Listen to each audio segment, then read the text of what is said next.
이스라엘 자손아, 이 말을 들어라. 이것은 나 주가 너희에게 내리는 심판의 말이다. 이집트 땅에서 데리고 올라온 모든 족속에게 내가 선언한다. 나는 이 땅의 모든 족속들 가운데서 오직 너희만을 선택하였으나 너희가 이 모든 악을 저질렀으니 내가 너희를 처벌하겠다. 아모스서 3장 1에서 2절 말씀. 아모스서는 12권의 예언서 가운데 세 번째로 등장하는 책입니다. 그러니까 호세아서와 요엘서 다음에 놓인 책이 바로 이 아모스서입니다.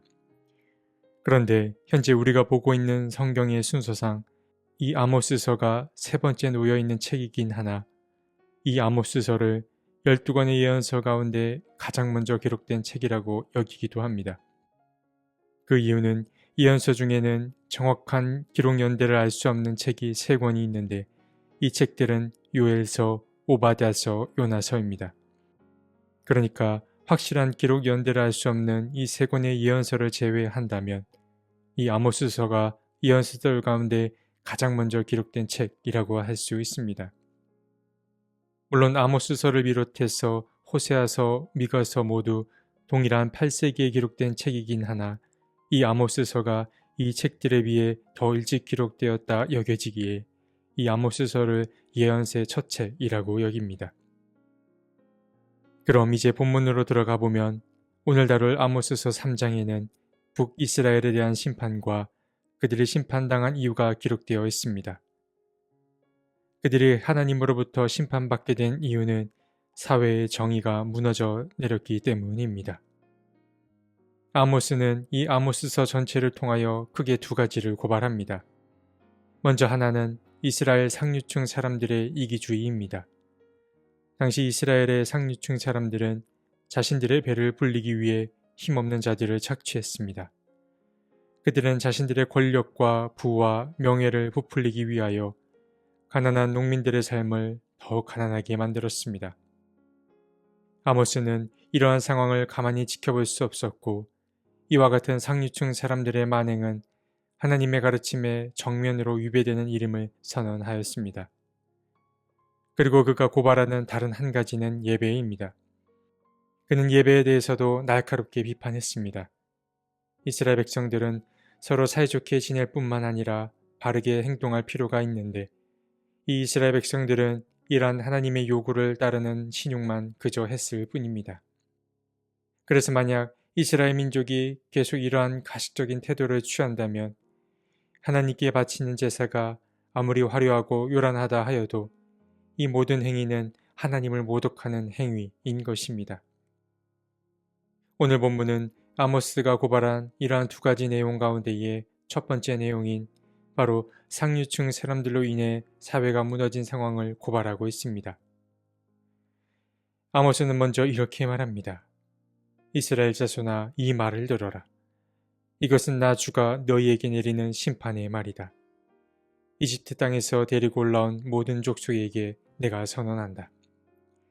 나는 이 땅의 모든 족속들 가운데서 오직 너희만을 선택하였으나 너희가 이 모든 악을 저질렀으니 내가 너희를 처벌하겠다. 하나님이 하신 이 말씀이 우리의 안일한 신앙을 돌아보게 만듭니다. 하나님은 아모스를 통하여 선민도 심판받는다 라는 사실을 알려주고 계십니다. 하나님은 자신의 구원 사역을 위하여 한 민족을 택하셨는데 그 민족은 바로 이스라엘이었습니다. 하나님께서는 이 이스라엘 민족을 사랑이 가득하고 정의가 바로 선 민족으로 만들 계획을 가지셨습니다. 그리고 이 이스라엘을 하나님이 만들어 가실 하나님 나라의 표본으로 삼으려고 하셨습니다. 하지만 이스라엘은 계속 하나님을 실망시켰고 그로 인해 하나님의 심판의 지팡이를 높게 드셨습니다. 9절 이하의 말씀이 바로 이 하나님의 심판 메시지에 해당됩니다. 9절에는 사마리아에 사는 부자들을 향한 심판 메시지가 등장합니다. 먼저 하나님은 두 개의 집단을 호명하는데 그들은 바로 아스돗의 요새와 이집트 땅의 요새들입니다. 아스돗은 곧 블레셋을 가리킵니다. 그러니까 주님은 블레셋 사람들과 이집트 사람들을 초대하여 사마리아에서 일어난 일들을 목도하게 하십니다. 블레셋과 이집트는 힘있는 강대국이었기에 약소 국가들을 숱하게 억압한 과거를 가졌을 것입니다. 그런데 주님은 이러한 강대국을 초대하여 북이스라엘에서 사행되는 혼돈과 억압의 현장을 구경하라고 말씀하십니다. 그러니까 이 말씀은 북이스라엘 안에 얼마나 힘있는 자들이 약한 자들을 괴롭히고 있는지를 고발하고 계신 것입니다. 그래서 주님은 10절에서 이렇게 말씀하십니다. 나 주가 하는 말이다. 그들은 올바른 일을 할 줄 모른다. 그들은 폭력과 강탈로 탈취한 재물을 저희들의 요새 안에 쌓아 놓는다. 북왕국 수도 사마리아에 사는 부자들은 폭력과 강탈로 사람들의 재물을 탈취하였고 자신들의 배만 불리기에 급급했습니다. 그래서 주님은 아모스를 통해 심판의 메시지를 전하십니다. 이번에도 두 가지의 심판 메시지를 전하시는데 먼저 북이스라엘을 대적하는 적들이 이스라엘에 쳐들어와 그곳을 포위하고 방어벽을 허물고 요새를 약탈할 것입니다. 북이스라엘은 약한 사람들을 괴롭혔던 방식 그대로 괴롭힘을 당할 것입니다. 그리고 두 번째로 하신 말씀은 이스라엘 전통에 관한 이야기인데 만약 양이 사자에게 잡아 먹혔을 경우 양을 돌보던 목자는 양이 사자에게 잡혀 먹었다라는 증거로서 죽은 짐승의 일부를 양의 주인에게 증거로 제시해야 했습니다. 그러나 우리가 충분히 상상할 수 있듯이 사자에게 잡아먹힌 양의 사체는 극히 일부일 것입니다. 주님은 이 상황을 예로 드시면서 곧 적들이 이스라엘을 덮칠 것인데 이 침입으로 인하여 살아남게 될 상류층 사람들은 극히 일부가 될 것입니다.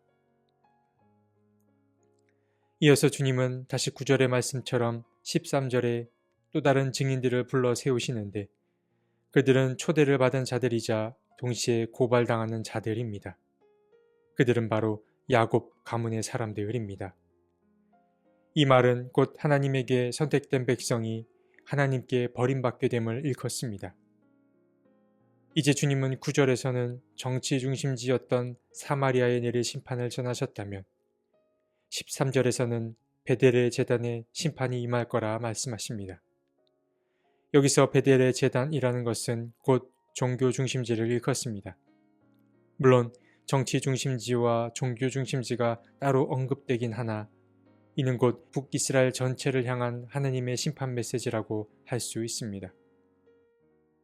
주님은 종교 중심지인 이 베델의 제단에 내릴 구체적인 심판도 말씀하시는데 14절에서 주님은 제단의 뿔들을 꺾어 땅에 떨어뜨리겠다라고 말씀하십니다. 이스라엘 역사를 보면 누군가로부터 쫓기는 자가 속죄 제물의 피가 발라진 뿔을 잡게 되면 보호를 받게 됩니다. 그래서 만약 이 뿔들이 부러진다면 사람들은 어떠한 보호도 받을 수 없게 됩니다. 그런데 주님은 바로 이 제단의 뿔들을 모두 꺾어버리겠다 말씀하신 것입니다. 이제 이스라엘은 하나님으로부터 어떠한 보호도 받지 못하게 될 것입니다.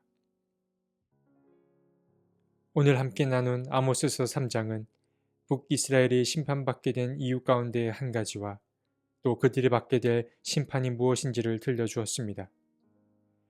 여로보암 2세가 다스리던 당시의 북이스라엘은 경제적으로나 정치적으로 번영하던 시기였습니다.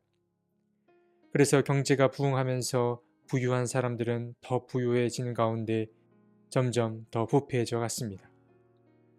그래서 가진 자는 더 많이 갖게 되고 그러지 못한 사람들은 높은 세금 등으로 인하여서 점점 더 가난해져 갔습니다.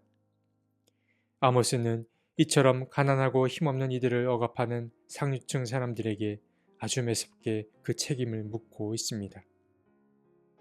그래서 오늘 본문에서 아모스는 하나님의 선택된 백성이라고 하여 반드시 구원을 받는 것이 아니라 하나님의 사랑을 전하고 정의를 바로 세우지 않으면 선민 또한 심판을 받게 됨을 알려주었습니다. 이들에게 임할 심판은 자신들이 누군가를 괴롭혔던 그 방식 그대로 괴롭힘을 당하는 것입니다. 이 심판에서 살아남더라도 그 수는 극히 일부가 될 것입니다. 그리고 하나님은 베델의 제단들도 징벌하실 것인데 이제 이스라엘 민족은 하나님을 만나고 싶어도 만날 수 없을 뿐 아니라 하나님으로부터 어떠한 보호도 받지 못하게 될 것입니다. 아모스서는 나라와 민족, 사람과 사람 사이의 관계를 돌아보게 만드는 책입니다.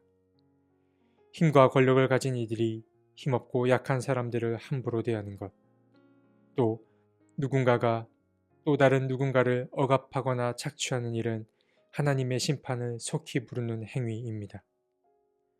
나 자신과 주위를 돌아봐야 합니다. 내가 지금 하나님의 반대편에 서 있진 않나 돌아봐야 합니다.